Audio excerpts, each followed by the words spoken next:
Hello. So I'll attempt to show what I mean by this proof for the following problem. So the problem is you have a cake and you position two candles on this cake randomly. What is the probability that if you now cut the cake randomly, you have one candle on each cake? So obviously if you cut the cake there, you would not, because two candles on the left. Cut it there, there'd be two candles on the right. So the only way of doing that is for your cut to be between these two candles. So the way that this proof works is on the idea that all you actually need to know is, let's put an X to signify a candle. All you need to know is the proportional length between those candles as a function of the entire cake. So in this example, let's say that's 40%.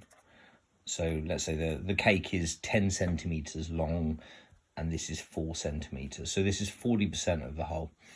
That would mean that if this is 40% of the length and you're going to cut this cake anywhere across here, 40% of the time you're going to cut between the two candles. This is where this entire proof stems from. So the way that we then go about proving this is to take the cake and hypothetically split it into two. Now, just to be clear, this is not the same as actually cutting the cake. We're not cutting the cake at any point here.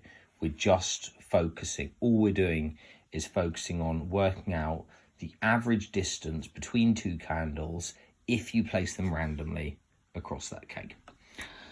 So we split the cake into two. And when we split that cake into two, what we say is, okay, what is the probability that we have a candle on each side, or a candle, two candles on one side? Again, just really clear, we forget cutting the cake for now. It's going to get confusing if we think about cutting the cake, because this is a partition, not the actual cutting of a cake. So we take a candle, we place the first candle randomly. It has to be in one of these sides because it's on the cake. We've hypothetically split the cake in two, so let's just put it here. It doesn't matter. The next question we ask is, what happens when we place the second candle down? Is it going to be on this side with this candle, or is it going to be on this side without a candle? And it's quite clear that this happens 50% of the time. 50% of the time we're going to have two candles here. 50% of the time we're going to have two candles on either side. So for now, this is the instance we're interested in. So this happens 50% of the time. So just a nice 50% there. Or 1/2, which will be an easy way of calculating it, I think. So what happens in this instance? Well, in this instance, it turns out that the average position of each candle is exactly in the middle of these. If it's, and I'll prove that in a second, but if it's exactly in the middle, let's go back to the cake being 10 centimeters long. You have candle here, candle here. You have these quarters are all of equal length. So we're going to work with fractions actually to make it easier. So this is a quarter, this is a quarter. And so this distance is a half. So this distance is a half a cake. And again, I will prove that in a second, but just for simplicity for now, we're just going to take it as read. So we know this happens 50% of the time. And when this happens, the distance is half. So this is going to be called iteration number 1.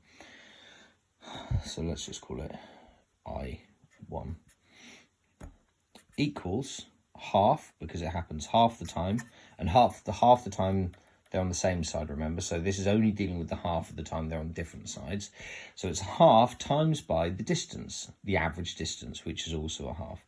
So it's a half times a half. Now we obviously have to prove that. It's relatively simple to do. So let's take the cake.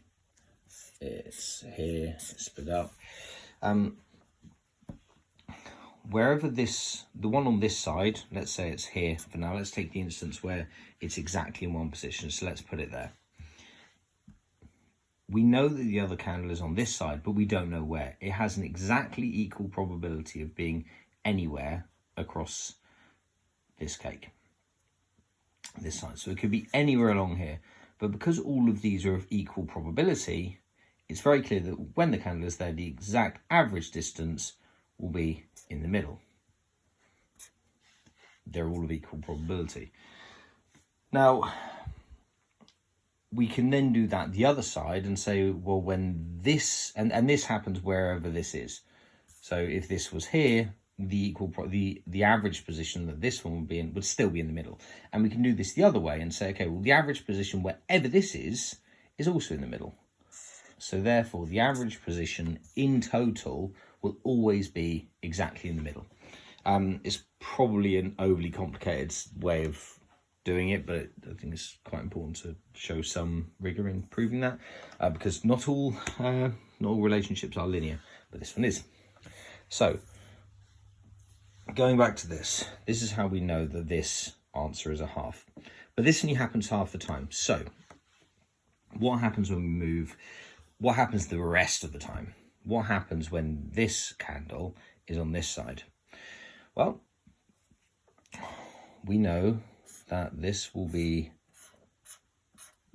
the situation, okay? Two candles on this side. So what happens when those two candles are on that side? Turns out we have these two candles on this side. Let's forget this side. Now this works because the maths are exactly the same if we have two candles on this side or on this side. It makes no difference which side they're on. So we can treat it as one instance. If they're on this side or if they're on this side, it's precisely the same mathematically. There's no difference between these sides. And what we have now is two candles. Now we do exactly the same as we did here on this side. So we take this side, because I've drawn them here, but they could be both right on the edge, they could be either side. So we take this again. And we say, okay, so bisect that half. Which side's they on? Well, we know the first one is on A side, it doesn't really matter which. Which side is the next one on?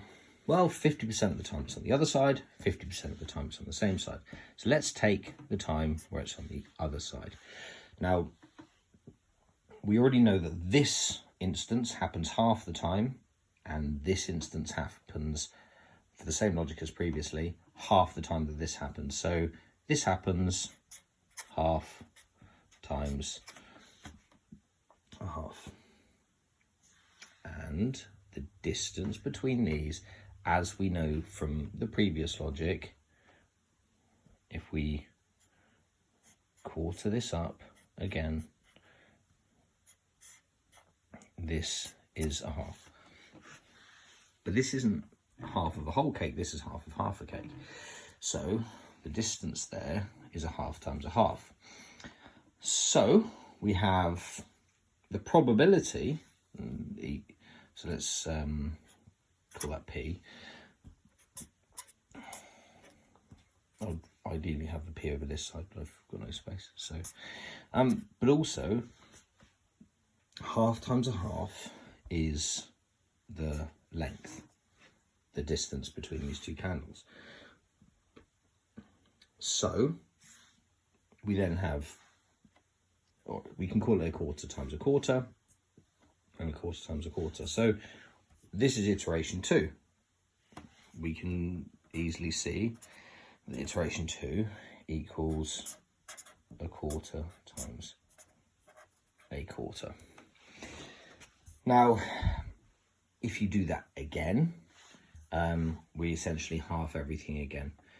Because we now know what happens 75% of the time, because this happens 50%, this happens 25%, or this is a half, this happens a quarter of the time. Split it all up again. What happens when these are on the same side instead of on opposite sides? We have this scenario, so we take this and say, okay, well, sorry, we've split the cake up. It randomly happened on that side, so what happens in the time when it's both of them? This probability is a half times a half times a half equals the p. The length, this is already a quarter of a cake, i.e. a half of a cake times a half a cake. And we've now halved it again because that's the distance between them. So that now equals the length. Half times a half times a half is an eighth. So I3 equals 1 over 8 times 1 over 8. And my pen is running out, but that's fine. And essentially what we've got is, so this is the first iteration when it's happening half the time. This is when it's happening quarter of the time. This is an eighth of the time. And it's clear to see, because of the way we're doing it, essentially we're just bisecting, bisecting, bisecting, bisecting.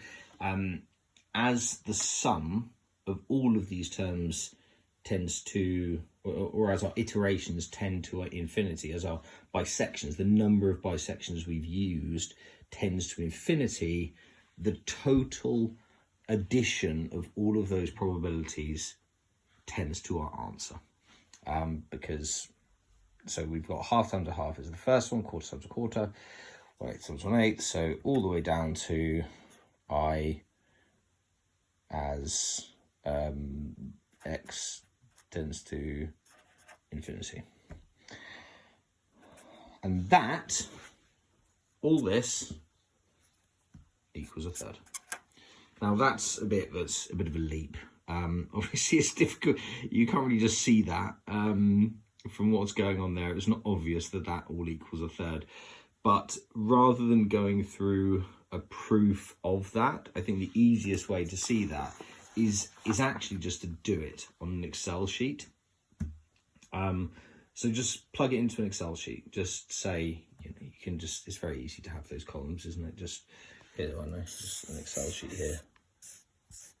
3 columns, say, half, this is what we're starting off with, equals that one over 2, and spread all the way down, equals that thing over 2, spread all the way down, and then do this